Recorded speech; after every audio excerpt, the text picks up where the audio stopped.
우리 함께 하나님 아버지의 말씀을 나누도록 하겠습니다. 말씀은 마태복음 5장 6절 한 절의 말씀입니다. 마태복음 5장 6절입니다.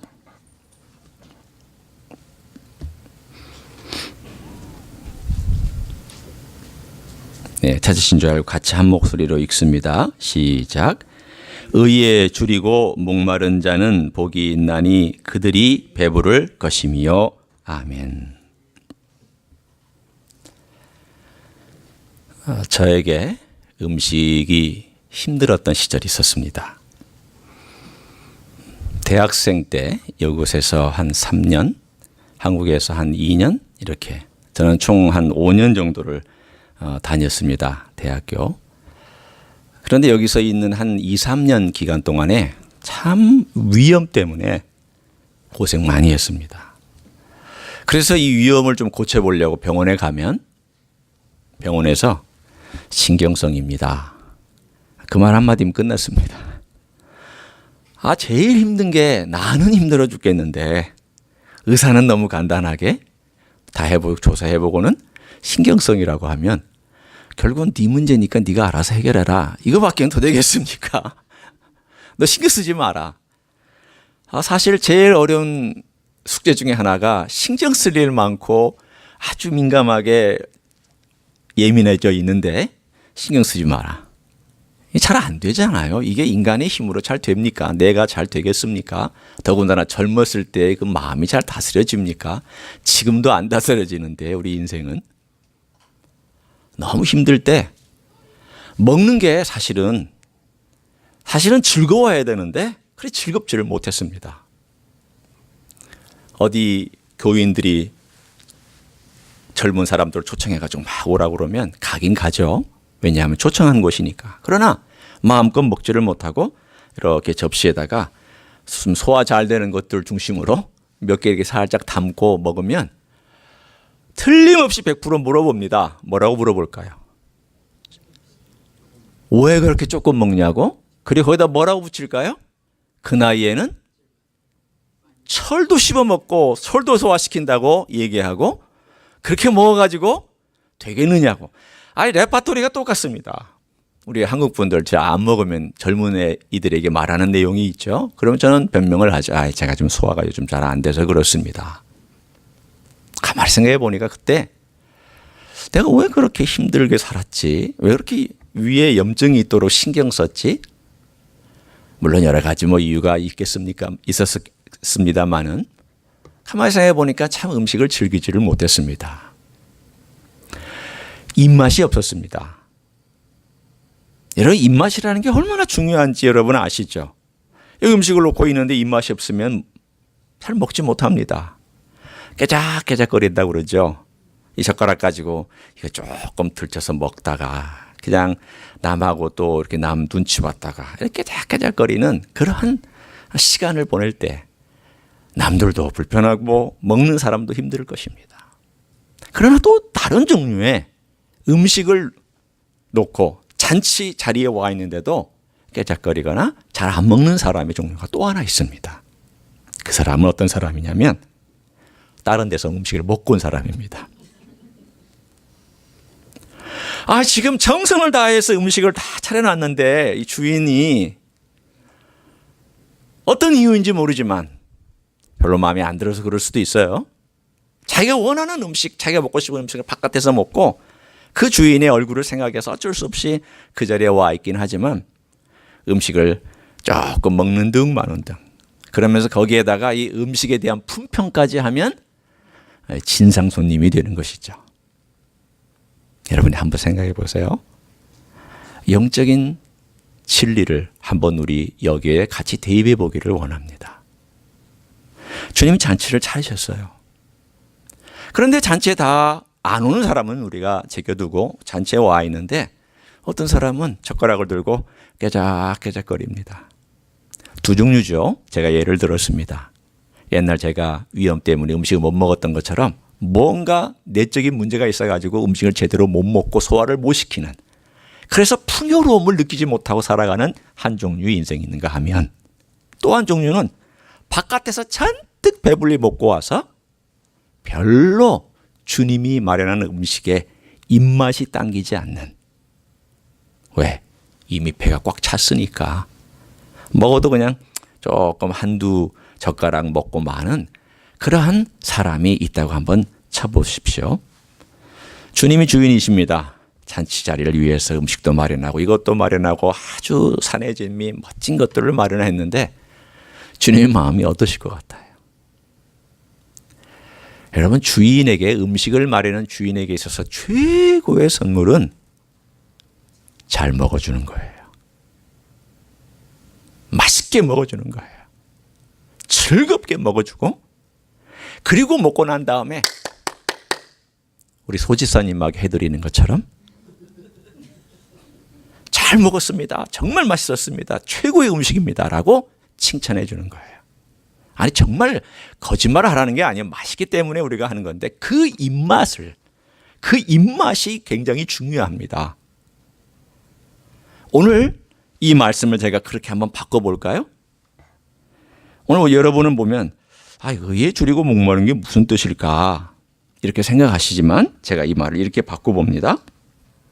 주님의 의에 입맛을 따시는 자는 복이 있나니 그들이 잘 먹고 배부를 것이다. 그 뜻입니다. 주님의 의에 입맛이 당기는 자. 그래서 뭔가 이거 정말 맛있겠다. 그리고 맛있다. 그래서 그 음식을 막 먹는 사람은 진짜 배부를 것이다. 그 뜻입니다. 그럼 이거의 반대말은 무엇일까요? 이렇게 바꿔볼게요. 제가 두 종류로 바꿔봅니다. 자기의 의에 입맛 따시는 자는 저주가 있나니 그들은 잘 먹어도 배고플 것이다. 혹은 세상의 의에 입맛 따시는 자는 저주가 있나니 그들이 잘 먹어도 배고플 것이다. 왜?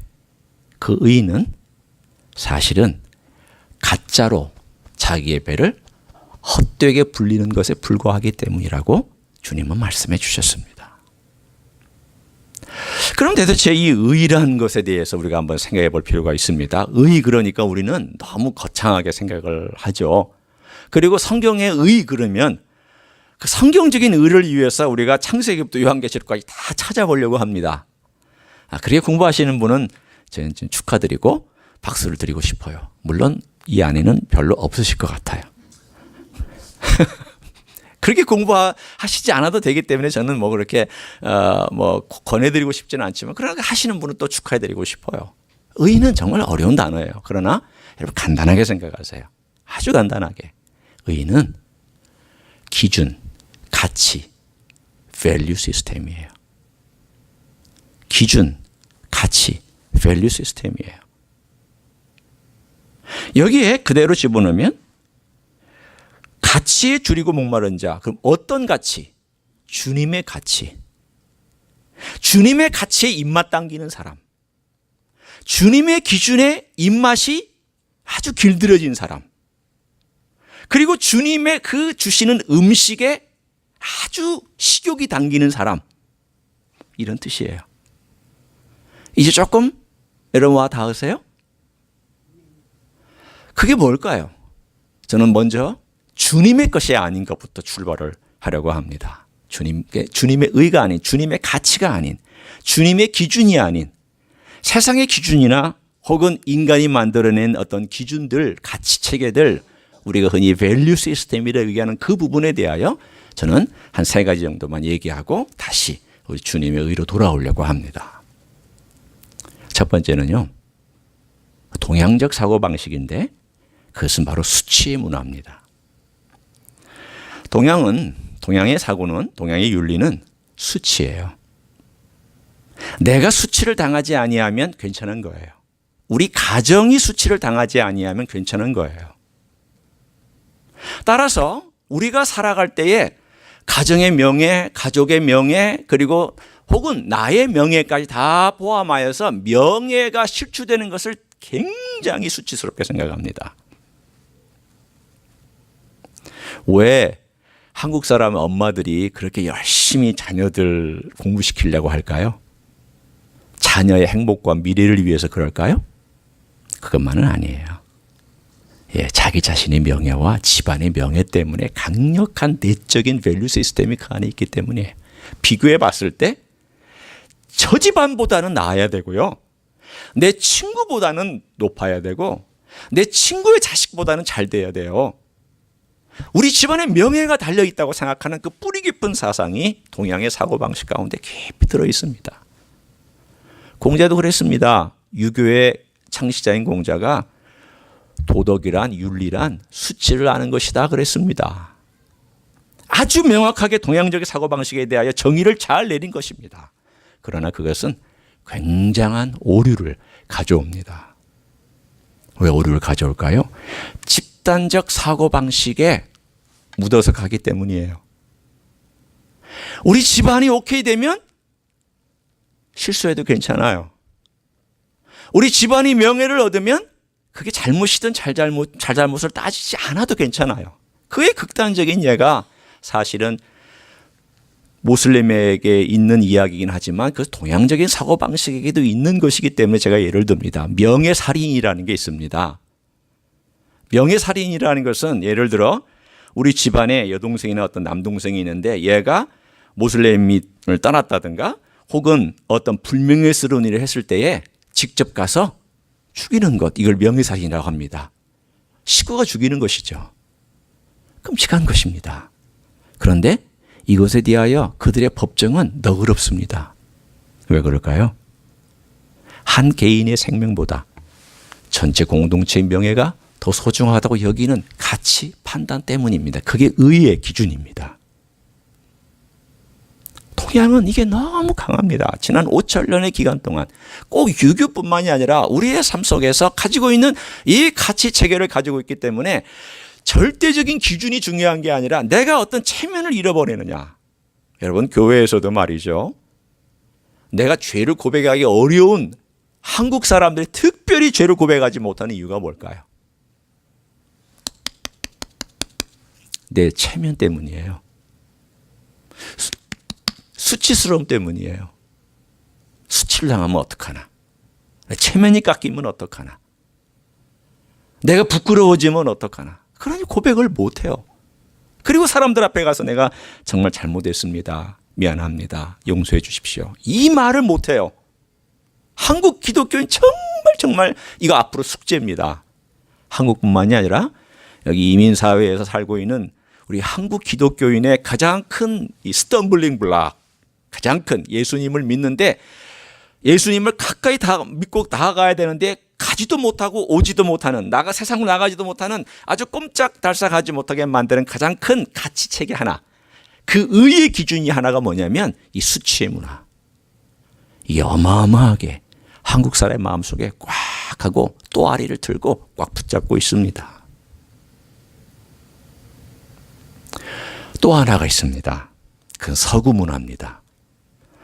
우리는 참 안 됐습니다. 여러분이나 저는 참 안 된 그런 문화 속에 살고 있는데, 왜냐하면 이 안은 동양의 문화를 다 가지고 있는데 또 겉은 또 이 서구 문화에 또 지배를 많이 받고, 우리 젊은 친구들 2세나 1.5세들은 더더군다나 또 이것까지 짬뽕이 돼가지고 우리 아이들의 영향을 받고 있기 때문이기도 합니다.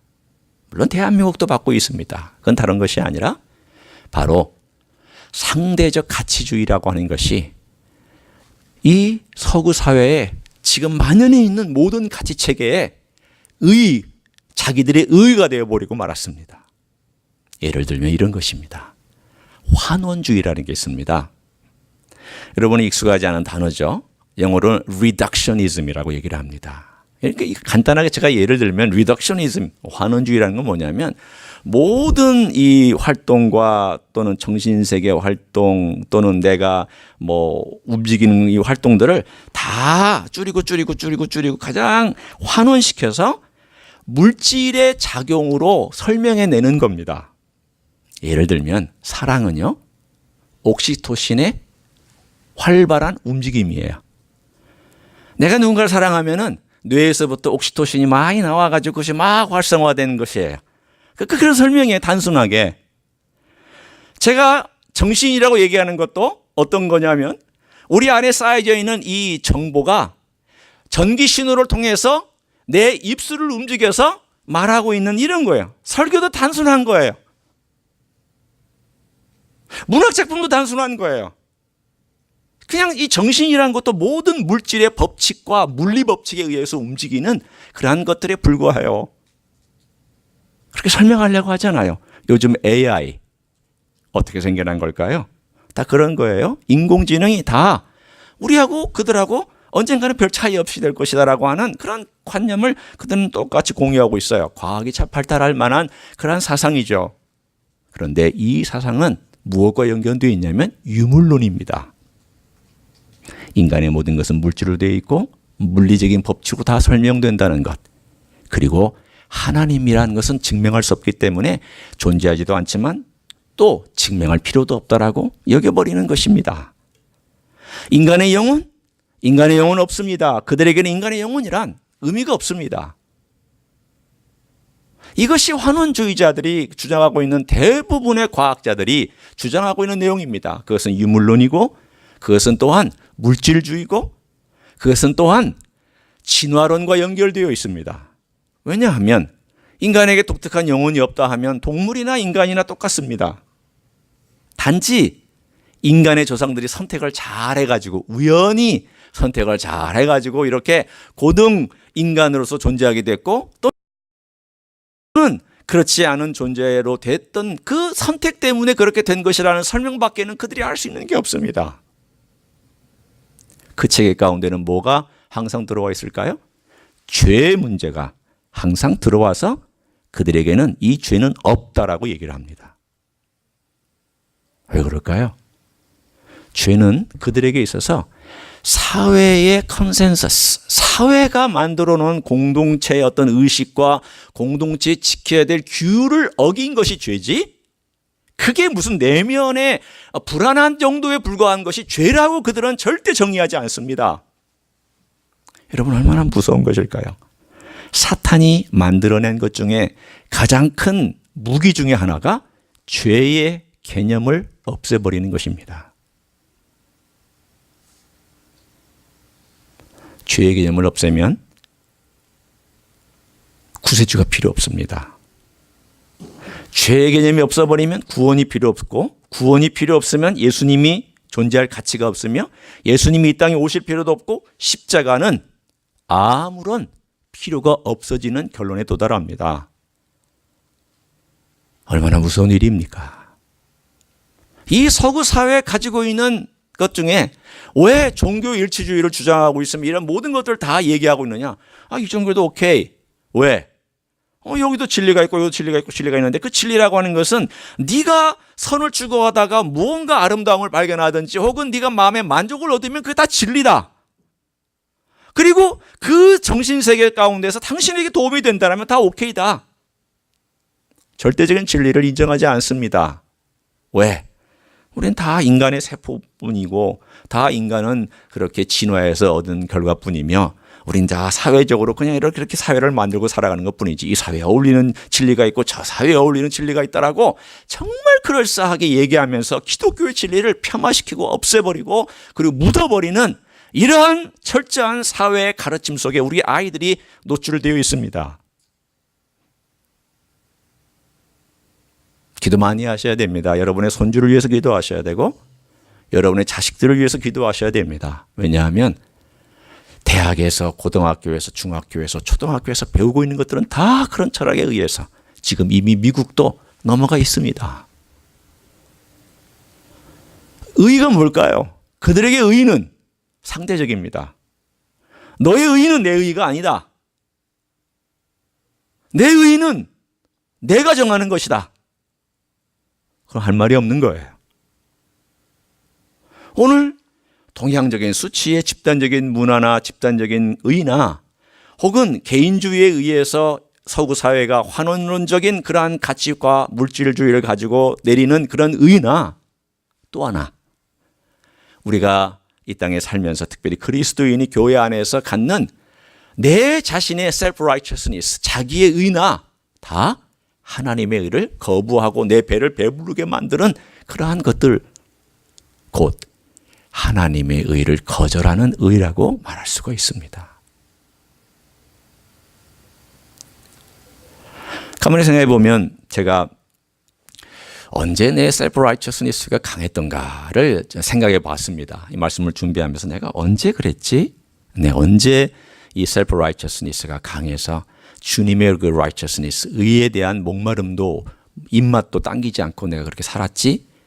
라고 생각해 보니까 어느 때였냐면 기간을 제가 얘기하는 게 아니라 그런 것이 들쑥날쑥 있었습니다만 제가 목사로서 살면서 목회하면서 부목사로 또는 담임 목사로 쭉 경험하면서 살아왔던 그 시간 중에 사실은 제일 바빴고 제일 인정받고 제일 업적이 많았던 때에 제가 사실은 셀프 라이처스니스가 제일 강했습니다.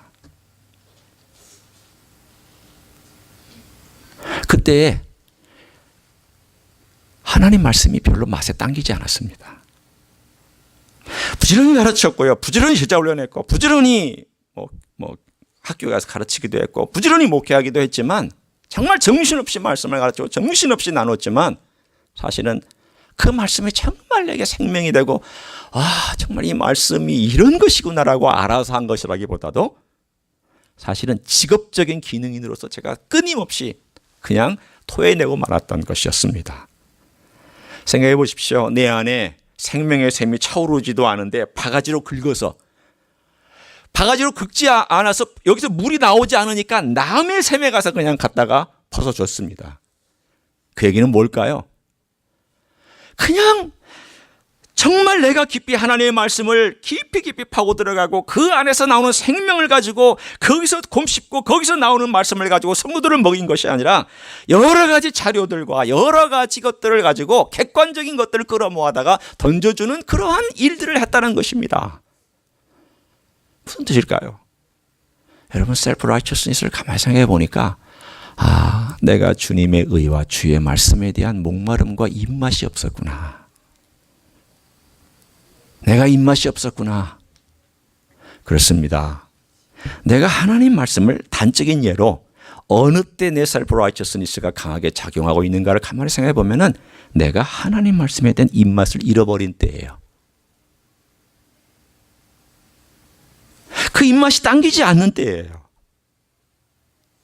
그러나 이 부분이 내게 지금 현재 있다라면 다시 한번 나를 돌아보고 내가 주님의 의에 입맛이 당기지 않고 내 의로 자꾸 채우려고 하고 있구나.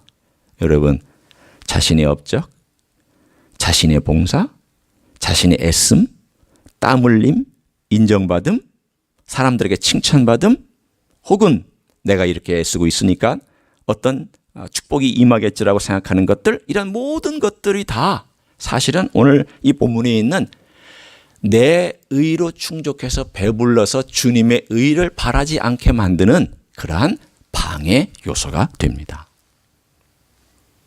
오늘 그러면 우리는 어떻게 해야 할까요?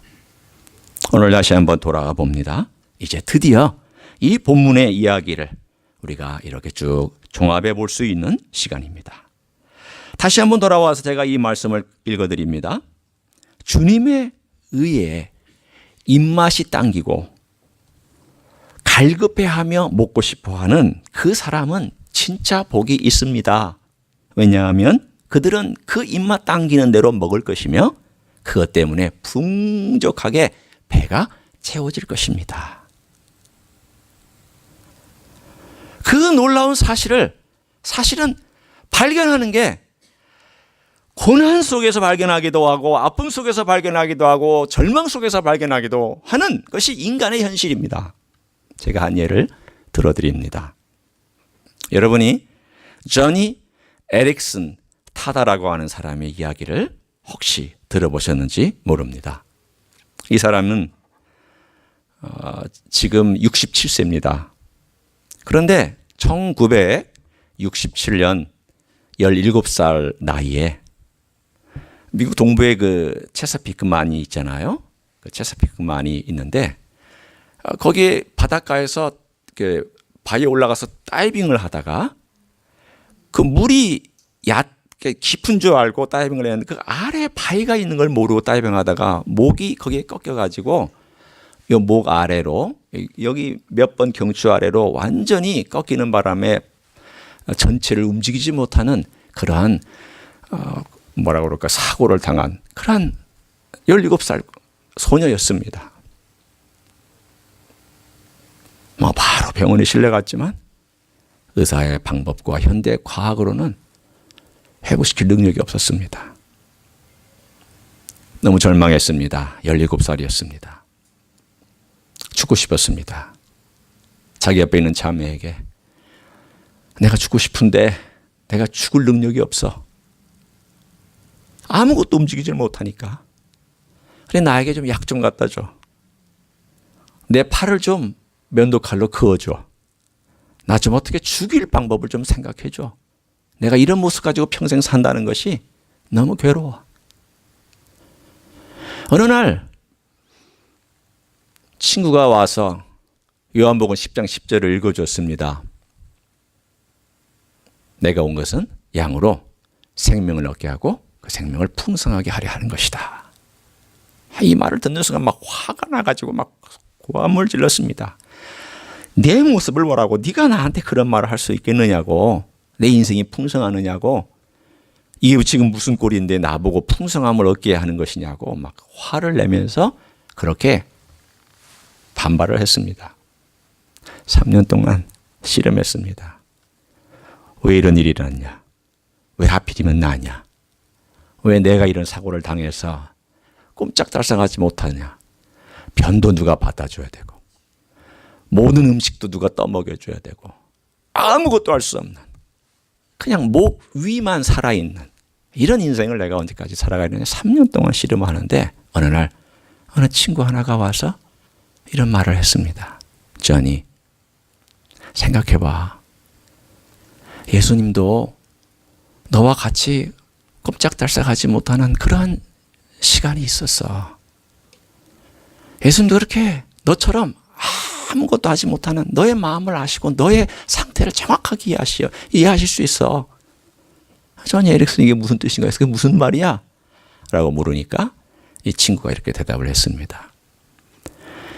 예수님의 십자가를 생각해봐. 그가 예수님께 십자가에 올라가시기 전에 이미 채찍에 맞아가지고 등이고 뭐고 다 만신창이가 됐잖아. 근데 십자가에 올라가서 얼마나 움직이고 싶으셨을까? 아프시니까 내려보고 싶으셨을 거고 고통스러우니까 몸 좀 어떻게 좀 하고 싶으셨을 텐데 그 시간 동안에 얼마나 고통스러워.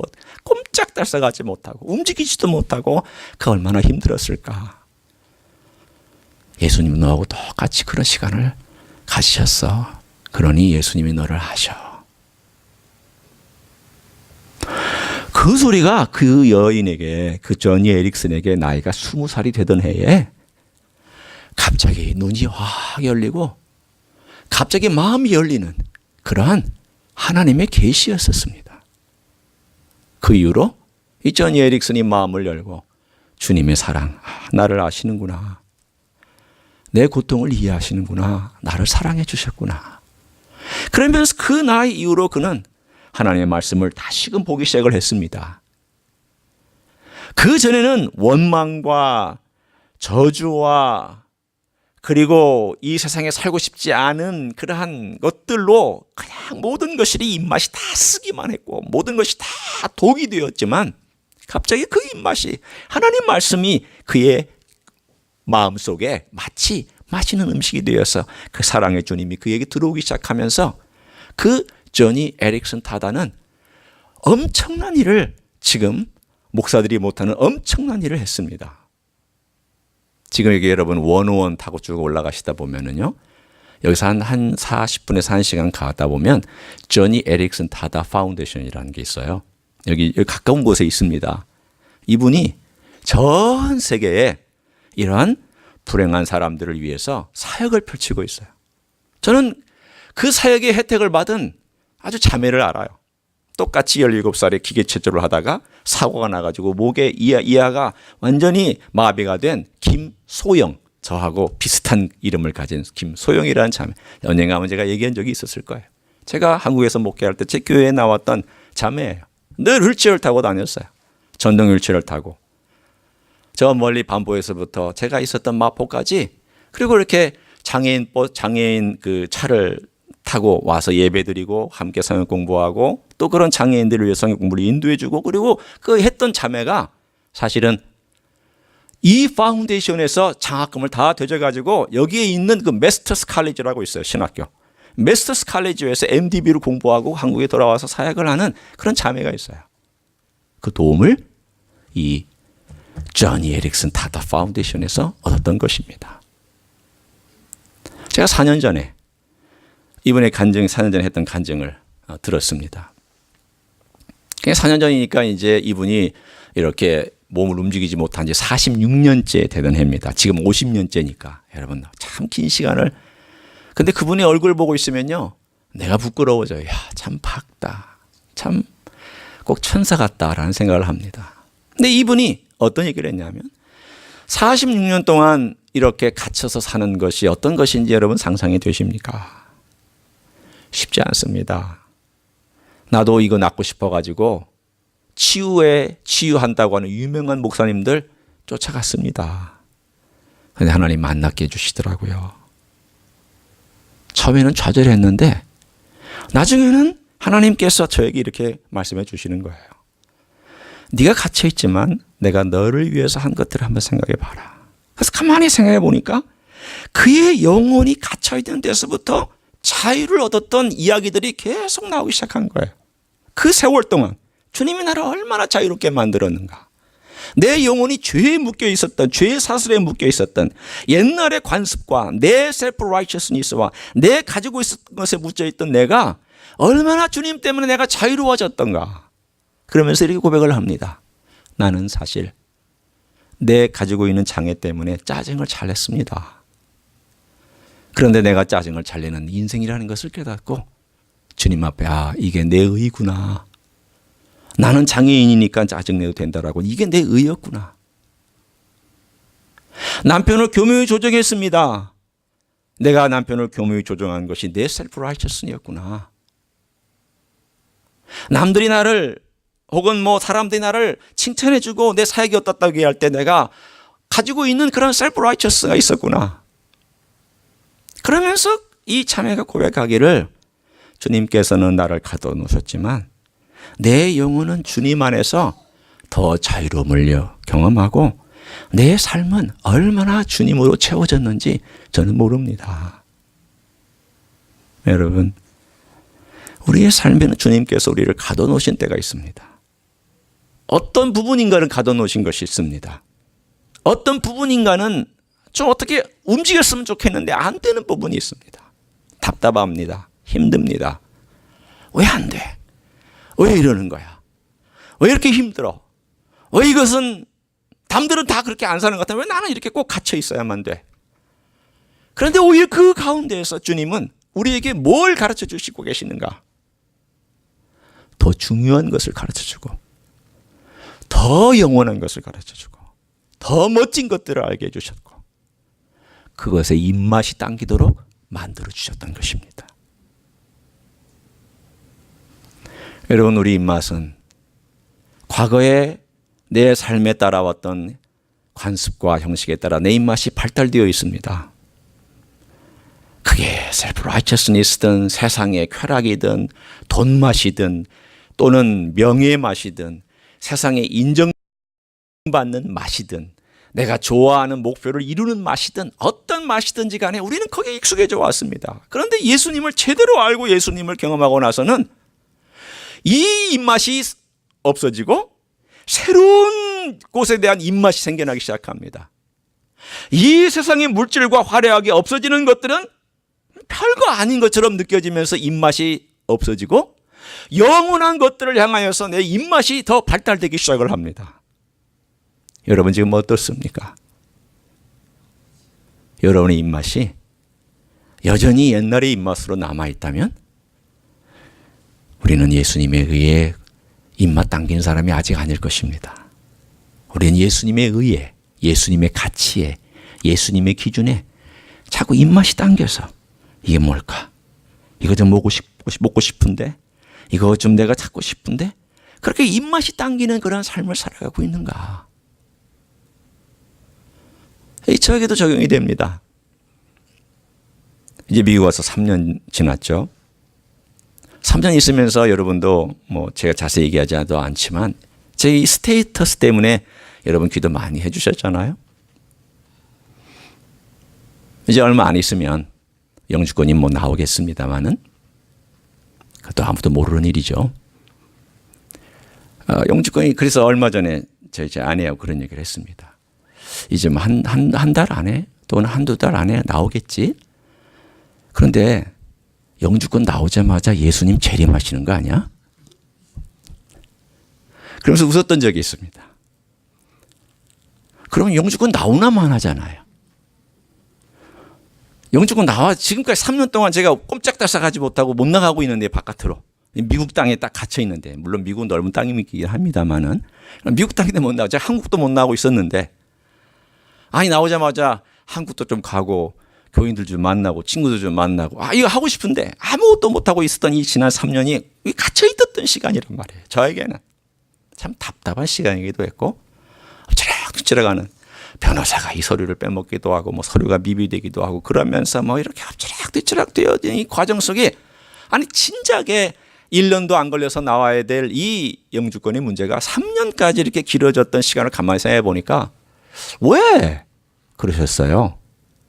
왜 주님 이런 실수들을 허락하셨어요? 왜 주님 이렇게 저를 꽁꽁 묶어 놓으셨어요? 저는 이유는 잘 모르지만 그러나 한 가지는 알고 있습니다. 그건 뭘까요? 묶여 있는 동안에 저는 제 자신의 과거를 주님 앞에서 계속 돌아봤고 내 자신 안에 있는 이 잘못된 가치체계나 의나 이제까지 쌓아져 왔던 잘못된 의가 뭐가 없는지를 주님 보도록 저에 계속 말씀해 주셨어요. 너를 봐라. 너는 내 의에 목마르냐?